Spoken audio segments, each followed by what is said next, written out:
A Genial Quest acaba de divulgar essa pesquisa em que analisa a aprovação ou a desaprovação do governo Lula em 8 estados brasileiros. O Instituto perguntou aos entrevistados se eles aprovam ou desaprovam o trabalho que o presidente Lula está fazendo. A margem de erro é de 2 pontos percentuais para mais ou para menos, e aqui em São Paulo principalmente, e de 3 pontos percentuais para os demais estados. Vamos aos números. Em São Paulo, o governo Lula é aprovado por 29% dos entrevistados. 69% desaprovam. Não sabem ou não responderam, 2%. 35% dos mineiros aprovam o governo. 63% desaprovam. E 2% não sabem ou não responderam. No Rio de Janeiro, o governo é aprovado por 35%. Desaprovado por 64%. 1% não sabe ou não respondeu. Na Bahia, 47% aprovam o governo Lula, 51% desaprovam, 2% não sabem ou não responderam. O governo é aprovado por 30% dos paranaenses, desaprovado por 68%, não sabem ou não responderam são 2%. No Rio Grande do Sul, 33% aprovam o governo, 66% desaprovam, 1% não sabe ou não respondeu.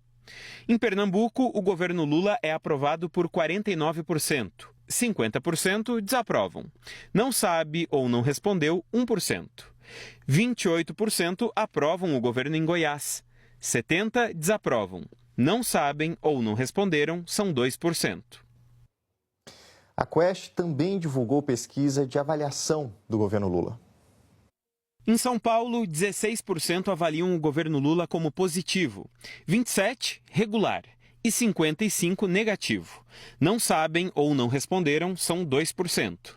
Em Minas Gerais, 22% consideram positivo, 25% regular e 51% negativo. 2% não sabem ou não responderam.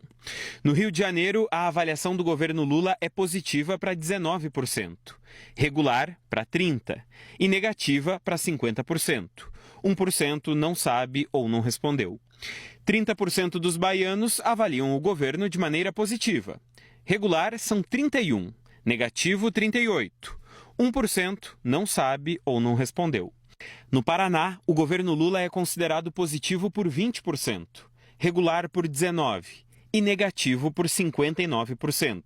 Não sabem ou não responderam, 2%. 19% dos gaúchos avaliam o governo como positivo, 28% regular e 52% negativo. 1% não sabe ou não respondeu. Em Pernambuco, a avaliação do governo Lula é positiva para 33%. Regular para 29% e negativa para 37%. 1% não sabe ou não respondeu. Em Goiás, o governo é avaliado como positivo por 18%. Regular são 22% e negativo 58%. 2% não sabem ou não responderam.